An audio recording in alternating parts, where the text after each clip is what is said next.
Hello दोस्तों, आपका बहुत बहुत स्वागत है आपके अपने यूट्यूब चैनल भरत मजुमदार में। दोस्तों, आजकल हमें यूट्यूब पे बहुत सारे ऐसे थंबनेल दिख जाते हैं जिसमें लिखा होता है पढ़ाई छोड़कर किराना स्टोर का बिजनेस कर रहा हूँ, महीने के लाखों रुपए कमा रहा हूँ, रोज के 50,000 कमा रहा हूँ। इस तरह की वीडियो हमें बहुत देखने को मिलती है।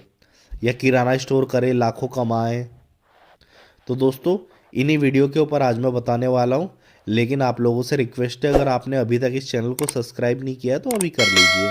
तो इस टॉपिक को मैंने इसीलिए लिया है ताकि कोई भी बंदा इनको देख के मिसगाइड ना हो सके। चलिए दोस्तों, स्टार्ट करते हैं। सबसे पहले कहना चाहूँगा, किराना स्टोर में जितना दिखाते हैं कि रोज के 20,000 कमा रहा हूँ, 40,000 कमा रहा हूँ, 1 लाख कमा रहा हूँ, इतनी कमाई है नहीं दोस्तों।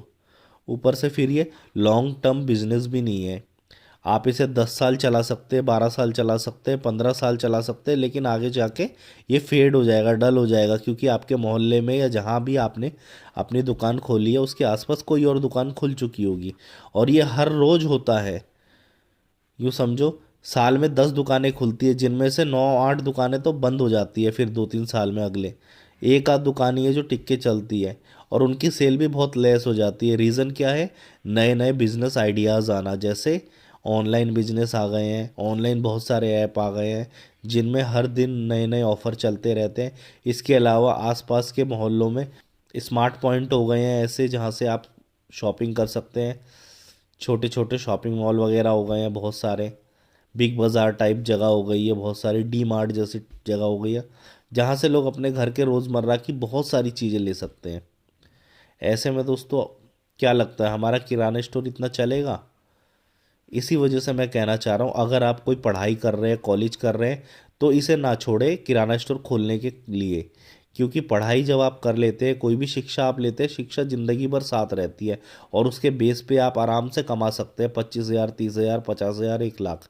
लेकिन अगर आपने पढ़ाई ही छोड़ दी किराना स्टोर के चक्कर में, तो आगे चल के आप कुछ नहीं कर पाएंगे। कारण, किराना स्टोर एक टाइम तक ही आपको कमा के देगा, उसके बाद वो कमा के नहीं दे पाएगा। और जैसा हम सोचते हैं ना, किराना स्टोर में पैसा लगाया, सामान मंगाया और बस सेल हो गया और पैसे आ गए, ऐसा नहीं होता दोस्तों। आपको 6 महीने साल भर तो पता ही नहीं लगेगा कमाई क्या हो रही है। जो कमाई होएगी उसी से दूसरा सामान आ जाएगा, फिर बेचोगे फिर दूसरा सामान आ जाएगा। पैसे आ कहाँ रहे हैं जा कहाँ रहे हैं कुछ समझ नहीं आएगा। ऐसा लगेगा मैं बस अपनी दुकान में फ्री में काम कर रहा हूँ। क्योंकि मैंने तो दुकान जब खोली थी तब भर दी थी पूरी दुकान। फिर भी अभी नए नए कौन कौन सा सामान आ रहा है, क्या हो रहा है, कुछ समझ ही नहीं आएगा आपको। और ऐसा ही होता है दोस्तों, किराना स्टोर में एक तरफ से सेल होता रहता है, दूसरी तरफ से दोबारा सामान भरना भी पड़ता है। और इसी कारण से पैसों का पता नहीं लगता। और किराना स्टोर में कभी भी इकट्ठा 20,000, 30,000, 40,000 नहीं आएंगे आपके पास। वो डेली का डेली थोड़ा थोड़ा आता रहेगा, उसी में से आपको सब कुछ मैनेज करना है। आप किसी को वन टाइम फिक्स बड़ी पेमेंट नहीं दे सकते। छोटी छोटी इंस्टॉलमेंट ही करनी पड़ेगी किराना स्टोर में। और मेरे हिसाब से इससे बेटर है आप कहीं पे जॉब करें और वहाँ पे आपको तनख्वाह मिले। जॉब में क्या खासियत होती है? जॉब टाइम के बाद आप फ्री है, आप अपना घर का काम पर्सनल कर सकते हैं। लेकिन किराना स्टोर में आप खुद के ही गुलाम हो जाते हैं। किराना स्टोर में जब तक आप दुकान खोलोगे, सेल होएगी, तब तक ही आपका काम चलेगा, वरना आपका काम रुक जाएगा। जबकि जॉब में ऐसा नहीं है। कम से कम आप वीक ऑफ ले सकते हैं, कम से कम आपको लीव मिलती है। इसके अलावा अर्जेंट कोई वर्क है तो उस चीज़ को बंद करके आप जा सकते हैं, छुट्टियां लेके जा सकते हैं। ज़्यादा ज़्यादा एक दिन की सैलरी कट जाएगी। लेकिन यहाँ पे किराना स्टोर में ऐसा नहीं है। कस्टमर पसंद नहीं करते कि दुकान बंद रहे, वरना वो दूसरी दुकान पे जाना चालू कर देते हैं।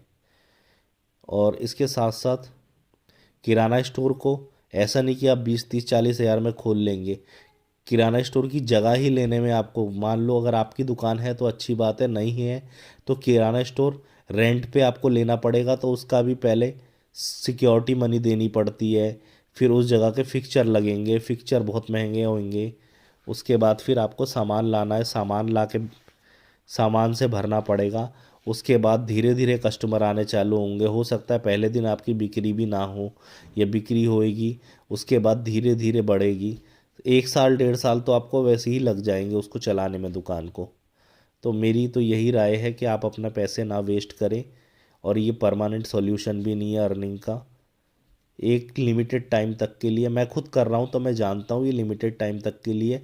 कुछ टाइम बाद कोई और दुकान खुलेगी, फिर कस्टमर बढ़ जाएंगे, फिर कोई और खुलेगी और बढ़ जाएंगे, धीरे धीरे कस्टमर कम हो जाएंगे। प्लस ऑनलाइन इतने सारे ऐप आ रहे हैं और आजकल दुनिया ऐसी हो रही है, हर बच्चे के पास मोबाइल है, बड़ों तो छोड़ो, बड़ों बच्चों सबके पास मोबाइल रहता है। तो धीरे धीरे ऑनलाइन जब घर तक आ रहा है सामान, सस्ते में ऑफ़र भी मिल रहे हैं और घर पे पहुंचा के भी जा रहा है, तो फिर कौन नहीं मंगाएगा। लोग धीरे धीरे ऑनलाइन शॉपिंग करना चालू कर देंगे, गांव मोहल्लों में भी, शहर में तो ये हो ही रहा है। तो इसीलिए मैं कहना चाहता हूँ कि ऐसे लुभावने जो भी थंबनेल वगैरह आपको दिखती है उनकी तरफ अट्रैक्ट ना होए, अपने काम से काम रखें, वही सही है। आज आप पढ़ाई कर रहे हैं या कहीं जॉब कर रहे हैं, एक सेटिस्फेक्शन है कि हाँ मंथ एंड में मेरे को सैलरी मिल जाती है, या 1 तारीख को, 2 तारीख को, 3 तारीख को मुझे सैलरी मिल जाती है, तो मेरे घर का सारा खर्च होता है। उसी से ही आप अपना हिसाब किताब लगा के चल सकते हैं कि हाँ इतना आएगा, ऐसा आएगा, यहाँ जाएगा, वहाँ जाएगा, इसकी इंस्टॉलमेंट जाएगी वो। लेकिन अगर आप किराना स्टोर में रहेंगे ना, तो इस चीज़ का अंदाज़ा नहीं लगा सकते, क्योंकि कभी ज़्यादा सेल होती है, कभी कम सेल होती है। तो होपफुली दोस्तों आपको समझ आ गया। इस तरह की और वीडियो मैं लाता रहूँगा। अगर आपने अभी तक इस चैनल को सब्सक्राइब नहीं किया है तो तुरंत सब्सक्राइब कर दीजिए। थैंक यू सो मच दोस्तों।